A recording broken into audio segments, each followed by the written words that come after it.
The topic of reincarnation has always interested me, mainly because I believe in reincarnation myself.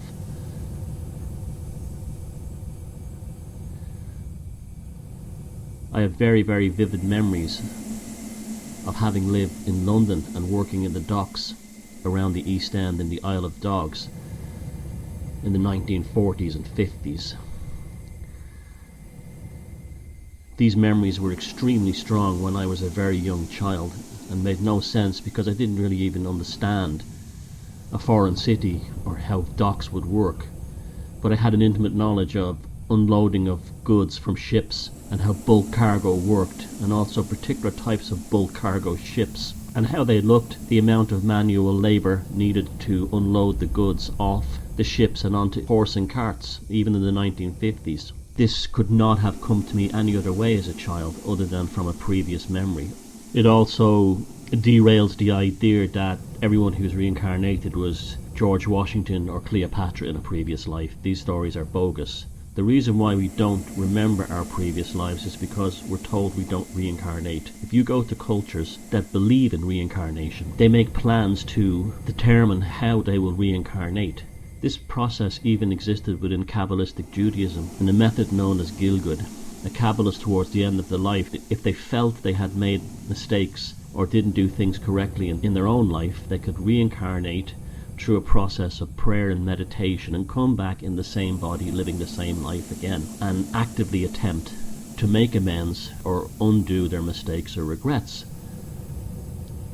This is also found in several other cultures. We all know that Hindus believe in reincarnation according to the rules of karma and how they manifested their own dharma during their mortal lifehood, but it's not as simple as this idea as coming back as a lesser creature if you did badly, or coming back in a better life if you did great works in the past. It's not as cut and dry as that. A lot of that comes from certain sects of Buddhism which imposed this. The belief was in ancient Hinduism, and remember, Hinduism, because it's polytheistic, is an evolving religion, spiritual path that changes with the times. And like any other process in this world, it is impacted upon by developments in the greater world. And the idea of karmic justice over transmigrative future lives probably sunk in from the Mughals invading India and bringing in Abrahamic ideas of punishment and hell and God and so on. Hindus just believe, in general, they reincarnate, and that's the end of it. Now, there's one other culture, and I've been talking a lot about this on my Facebook wall, called the Druze. They mostly live in Israel. The Druze were originally Muslims who about 1,000 years ago who lost faith in the Quran and went off and formed their own interesting spiritual path. But one central tenet, in fact it is the absolute center of their belief system, is the belief in reincarnation. As was the case with the Cathars, who remember were exterminated by the Catholic Church, is a fundamental belief that you return to this life. Someone on my Facebook page posted this article of a 3-year-old boy who identified his past life murderer and also found his own body. Now this is a Druze boy, and this is not unusual at all within the Druze culture. Golan Heights, May 21st. In a shocking, surreal incident, a 3-year-old boy has not only revealed the details of his murder in his past life, but he is also recognized as killer. The boy, who belongs to the Druze ethnic group in the Golan Heights region near the Syrian and Israeli border, has a long red birthmark on his forehead and claims that that was where the murderer hit him with an axe. According to Druze beliefs, birthmarks are related to past life deaths, and when the boy was old enough to talk, he told his family that he had been killed with an axe blow to the head. It is customary for Druze elders to take a child at the age of 3 to the home of his previous life if he remembers it. The boy already knew the village he was from, and upon reaching the village he also remembered his past life name.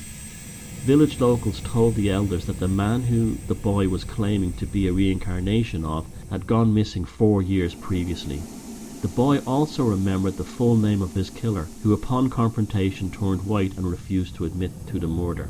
The 3-year-old then claimed that he could take the elders to the very spot where the body was buried. Upon reaching the spot, they not only discovered the skeleton, but also the wound to the head, which was identical to the boy's birthmark in length and placement.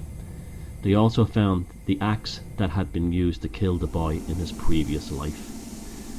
Now the Druids take this stuff very seriously. What's interesting about the Druids and their reincarnative process is that they generally come back as the same gender. There seems to be very little, if any, verifiable proof that people come back as a different gender. Boys seem to come back as boys, girls seem to come back as girls.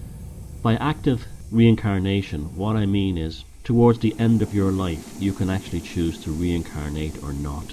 Now this is always a personal choice and always a personal belief. Some people choose to come back in the life that they had in this life, others choose to come back in a later life. But because we're outside the domain of the electromagnetic spectrum, some people go back in time, and these are the seers and the prophets of the future. They have seen the future because they've lived in the future and reincarnated back in the past. You can choose this. This brings up one more disturbing aspect, that if you're an atheist and you believe that there's nothing beyond this life, you can switch your soul off and dissipate into the ether. And likewise, Christians who are tormented by guilt often find themselves in hell. Why? Because they expected to go to hell. There seems to be absolutely endless verification of reincarnation, but monotheism, and particularly the Abrahamic religions, do not want people to believe in it. In fact, the prohibition against paganism was based strongly on this.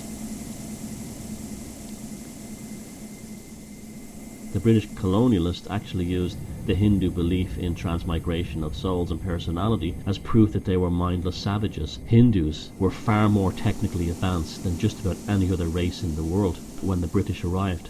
One could even argue that the so-called British Industrial Revolution derived directly from techniques in metallurgy and other processes that the Hindu savages had already developed, and then by applying this idea that the Hindus were all backward because they believed in reincarnation would dehumanize them further in the eyes of the West, and no one would ever believe that they could be capable of being technologically advanced. But we know that they are now, thanks to things like the internet. The Romans believed in reincarnation until the empire began to collapse with the approach of Christianity, and a cult called Dismanibus took hold, which became eventually the Christian idea of hell, that there were demons or entities, demanes, who held over the souls of those who didn't perform correctly in their living life. In fact, reincarnation is central to just about every culture in the world except for the Abrahamics. Within European paganism, there's a belief that the soul has three sections. You reincarnate as the person, the tribal, and also there's an element of the good works you do in a previous life will actually help you in the next one. So it's an act of reincarnation. The processes you go about in this life can actually help you reincarnate in the future. Like Druids, they saw the proof of it. Like the Hindus, they saw the proof of it. It was only when the Abrahamic religions took over, and then later things like the scientific revolution creating Marxism and so on, that human beings stopped believing, or should I say, were told to besmirch and mock ideas of coming back. There's a very serious spiritual consequences here that people need to really think long and hard about. Even if you're an atheist listening to this and you think it's all bunkum, I would still suggest that on your deathbed, as scientifically rational as you can process it, actively think about coming back. Don't take the chance of switching your soul off. There is a reason why there are no atheists on a plane that's about to crash.